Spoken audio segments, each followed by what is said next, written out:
Kembali lagi di Bincang Wrestling, ini adalah review WrestleMania Night kedua. Jadi kemarin baru aja gue review Night pertama. Nah, jadi Night pertama itu gue nge-review, gue nonton WrestleMania Night pertamanya dengan ending itu dengan happy gitu. Gue yang nggak expect ternyata pertandingan sebagus ini gitu.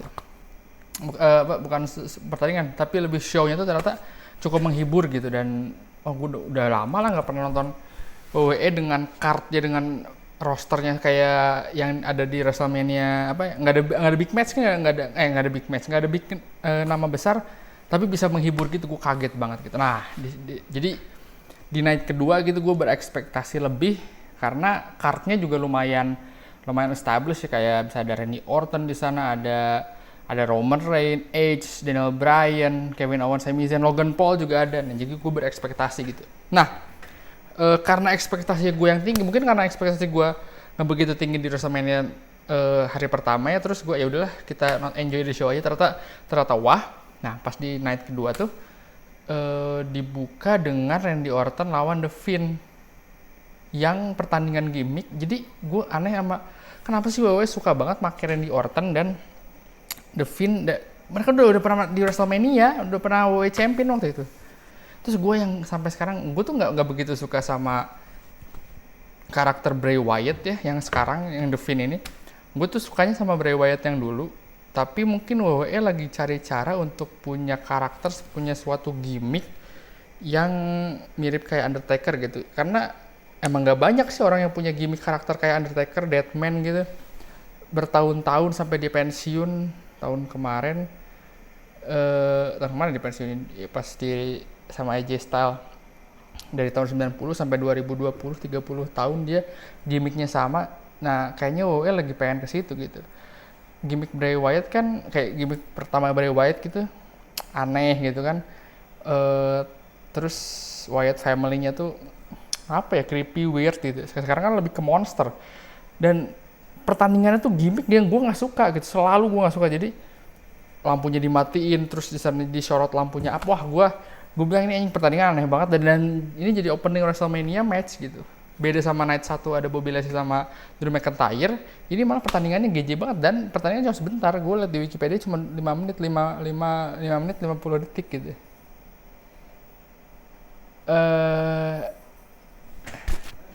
Kurang ah.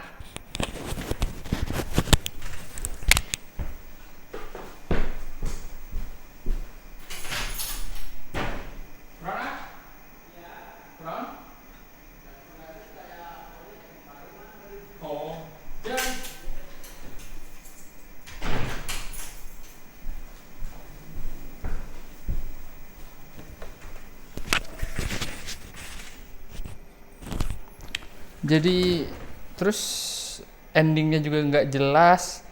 Harusnya itu pertandingan sebelum main event lah. Harus, kalau WWE emang pengen naruh di opening match pertandingan yang cuma 5 menit gini, ya 5-6 menit gini, ya ini buat pertandingan break lah sebenarnya. Tapi susah juga ya karena ada nama-nama besar kayak Randy Orton gitu. Tapi ya gue nggak ngerti apa masa depan The Fiend gini untuk kedepannya. Gue nggak ngerti, dia mantan WWE Champion kan tahun lalu sama Goldberg. Nah, dia juga nggak pernah, dan karakter itu ada terus nanti nggak ada, paling singkat. Tapi gue nggak tahu The Fiend ini bakal jadi apa gitu ke depannya, karena gue juga nggak tahu. Tapi nggak tahu ya untuk anak kecil gitu. Terus yang pertandingan keduanya Nia Jax sama Shayna Baszler lawan Natalya sama Tamina Hart. Ini tag team, gue juga nggak begitu ini gue skip. Nah, ini nih Kevin Owens, ini kalau nggak salah pas pertandingan kedua Nia Jax ini kurang nggak begitu ini ya. Tapi pas Kevin Owens sama Sami Zayn ini pertandingannya lumayan oke. Ada Logan Paul juga. Tapi yang gue aneh itu sebenarnya Logan Paul gunanya apa? Cuma di ringside doang. Gue berharap kayak Bad Bunny gitu. Ternyata dia digunain pas di ending dapat stunner dari si Kevin Owens. Kayaknya ini bisa ngelit buat pertandingan karena Logan Paul udah mulai masuk, karena dia mungkin udah nggak butuh duit dan nggak butuh masuk ke dunia entertain karena dia udah kaya. Jadi dia kan kemarin baru aja boxing tuh, mungkin dia SummerSlam atau WrestleMania lawan Kevin Owens mungkin aja kan, nama segede dia gitu. Nah gue tuh sama yang Sheamus lawan Matt Riddle ya, ini nih yang lucu adalah si dua pertandingan Kevin Owens Sami Zayn sama Sheamus Matradel itu sebenarnya pertandingan yang solid, pertandingan yang bagus. Yang satu pertandingan persahabatan Kevin Owens Sami Zayn itu cuma 9 menit ya. Sheamus Matradel juga 10-11 menit itu. Nah, harusnya tuh mereka pertandingannya cukup solid, harusnya dia taruh di opening. Kenapa nggak mereka gitu? Malah kalau menurut gue ya, kalau nggak Sheamus Matradel atau Kevin Owens Sami Zayn ditaruh di opening, malah jadi ngebuat WrestleMania-nya oke, ini kayak kagok gitu loh. Jadi openingnya udah awkward, gimmick match, terus closingnya juga endingnya nggak banget lah pas si Randy Orton sama The Fiend gitu. Terus pertandingan keduanya juga kurang bisa ngangkat. Nah yang ini menurut gue jadi Kevin Owens sama Sami Zayn terus Sheamus lawan Matt Riddle udah bisa ngangkat gitu, menurut gue oke lah. Tapi yang jadi seru ini si Booker T apa siapa yang ngomentarin tentang Matt Riddle harusnya pakai boots gitu, nggak nyeker. Kata dia statement dia adalah pernah ngeliat world champion nyeker, karena setiap world champion pasti pakai sepatu atau pakai boots gitu. Gue iya juga ya, tapi gue mungkin kedepannya si Matt Riddle ada future gitu untuk jadi seorang main eventer atau apapun gitu. Cuman gue belum kayak gue liat Matt Riddle ini malah kayak Drew McIntyre dulu sih, belum jadi sebenarnya dia tuh bisa menjadi sesuatu tapi belum. Gue tuh kayak dulu ngeliat Drew McIntyre nggak jelas banget gitu kan, kayak dia the future apa segala macam. Tapi pas gue lihat sekarang gue percaya banget Drew McIntyre bagus gitu, karena karakternya tuh udah pas banget, karakter, ring skill segala macam. Nah Matt Riddle ini gue belum lihat kesana gitu, belum lihat jadi kayak the next future OE-nya gitulah. Terus ada Big E sama Apollo Crew, ini juga Nigerian drumstick fight, ini juga lumayan tapi pertandingan singkat. Gue nggak ngerti ini night kedua banyak yang singkat ya. Terus Rhea Ripley sama Asuka, nah ini pertandingan gue skip karena koneksi karena ini gue belum nonton. Tapi Rhea Ripley menang. Yang lucu adalah di sini tuh kan Asuka sama Rhea di sebelumnya di match night pertama itu kan ada Bianca Belair sama Sasha Banks tuh. Bianca Belair menang, terus sekarang juga Rhea Ripley menang. Jadi itu ngindikasi kalau kayaknya Women's Division udah mulai generasi baru, karena Rhea Ripley sama Bianca Belair kan generasi di bawahnya Asuka, Charlotte Flair, Bayley dan kawan-kawan ya gitu. Jadi dan ini gue juga dari banyak ini, dari pertandingan pertama sampai pertandingan ke-6 ini belum main event ya, kan ada 7 pertandingan, ini singkat-singkat banget. Sementara night pertama tuh lama-lama banget nih, minimal tuh 9 menit. Di sini kan ada 5 menit, ada 7 menit. Gue nggak tahu nih pertandingan habis di apa habis di gimmick atau di apa gitu ya si pertandingan ini. Tapi sebelum gue bahas ke main eventnya ya, ini itu dan lucu itu, ini tuh ada co-hostnya yaitu Titus O'Neil sama Hulk Hogan gitu. Aki-aki, gue sering ngomong ya, aki-aki rasis gitu. Nah, ini tuh kayak itu nggak tahu kenapa kan masih nggunain Hogan, gue aneh gitu. Dan Hogan tuh dibu gitu. Yang paling lucunya di night pertama mereka ngebuka acara, terus Titus O'Neil kan ngomong, wow dapat big crowd gitu. Terus si Hogan tuh merasa kalau dia masih mega bintang, dia pengen negasin gitu. Oh ini belum kenceng, mana suaranya? Malah pas dia biasa gaya-gaya dia yang gini, malah suaranya dia dibu dan nggak ada yang cheer. Wah gue bilang aja awkward banget. Dan pasti ngerasa kan orang belakangnya ngerasa gitu. Dan gue juga ngeliat live-nya di sana, orang-orang di Instagram gitu banyak yang ngebu Hogan juga pas ada Hogan gitu. Apalagi pas di night kedua lebih kedengeran banget kalau Hogan dibu lah. Jadi menurut gue nextnya udah mending dipecat aja lah, mending dia ke AEW daripada ke tapi Tony kan juga katanya nggak mau ya kerja sama Hogan, nggak tahu lah, tapi menurut nggak ada gunanya lah gitu. Terus dan gue mau lupa ngomong di night pertama tentang Hall of Fame kan biasa ada kan. Jadi di night pertama tuh Hall of Fame 2020, night kedua Hall of Fame 2021. Nah di Hall of Fame 2020 itu kan NW kan, gue pernah menanyakan kenapa sih ada si Shane Waltman atau X-Pac atau 1-2-3 Kid atau segala macem gitu, dia ada di ini ya. Gue juga nggak, tapi yang ternyata pas gue lihat di Hall of Fame di hari pertama itu ya kan diintroduce nih Hall of Fame-nya A, B, C, D, E gitu. Gue lupa Hall of Fame-nya siapa aja yang gue lihat terakhir NWO gitu. Terus pas datang kan X-Pac duluan, Scott Hall, Kevin Nash, baru Hogan. Itu si yang gue salut sama si Shane Waltman, dia ngasih salam kayak orang-orang Indonesia, kayak orang-orang Sunda lah, gue orang Sunda yang yang dia saling menghormati sesama Hall of Fame itu jarang banget kelihatan dari para Hall of Famer yang kalau Hall of Fame bukan nomor satu, Hall of Fame main event lah, apa ya disebutnya ya pokoknya Hall of Fame yang dipanggil terakhir kan biasanya itu kan Hall of Fame yang big star-nya kan.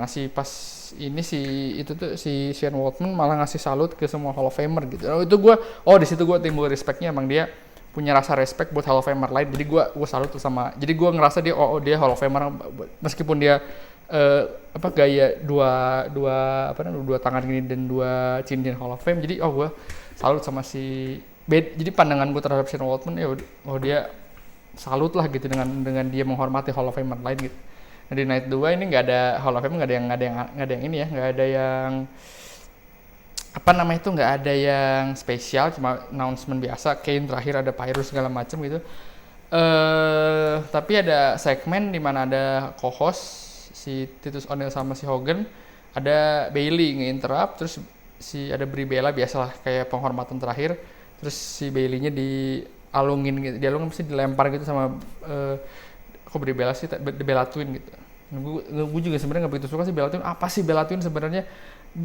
Mereka tuh kayak menurut gue ya belum nggak cocok lah jadi Hall of Famer. Hall of Famer tuh kayak Stacy Keibler udah belum ya, kayak Stacy Keibler harusnya yang dulu gitu. Kayak mereka kenapa jadi Hall of Famer?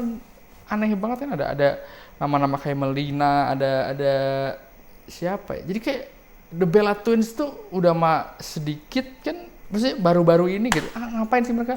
Mereka cuma karena pernah pacaran sama John Cena, terus si satu lagi siapa, Brie Bella istrinya si Neil Bryan, jadi mungkin kebantu juga kan orang dalam. Tapi menurut gue apa sih Bella Twins gitu, terus ada segmennya segala macam lagi nge-respect gue sama Bella Twins. So apa sih sebenarnya, nggak kalau mau orang suka nggak suka sama Charlotte Flair gitu, tapi menurut gue dia ngedompleng gitu. Kalau Bella Twins tuh kayak masih terlalu dini lah untuk jadi Hall of Fame, dan juga dia tuh debut tahun berapa ya, tapi nggak respect lah gue sama Bella Twins. Nah, ngomong soal Bella Twins, ini suaminya di main event ada Daniel Bryan lawan Edge sama Roman Reigns gitu. Main eventnya menurut gue oke, solid, dan dimenangkan sama Roman Reigns. Dan dari dulu gue menunggu Roman Reigns debut satu arena, tadi debut cuman nggak murni debut karena ada juga yang cheers, jadi gue sayang banget. Gue tuh pengen nggak tahu mungkin suaranya kurang apa gimana, gue tuh pengen si Roman Reigns itu debut kayak waktu pas di Royal Rumble 2015 yang debut. Nah, gue tuh pengen sekarang Roman itu pas banget debut gitu, karena dia karakter heel, karakter top guy, jadi harusnya dia datang terus debut se arena. Gue suka banget kalau kayak gitu, tapi kurang sih debutnya. Dan gaya dia ya bisa dia di-push sama si Edge sama Daniel Bryan, dia ngepin dua-duanya, ngebuat dia jadi kayak top guy banget. Menurut gue itu oke banget lah. Sekarang juga siapa nggak ada top guy lagi kan selain Roman Reigns. Menurut gue pencapaian Roman Reigns sekarang dibanding dia menangin WWE Champion di WrestleMania atau ngalahin Undertaker, menurut gue ini terbaik menurut gue yang Roman Reigns tuh bisa oke lah gitu. Jadi untuk night kedua ini gue lebih suka night pertama, tapi night kedua ini ya oke lah Kak.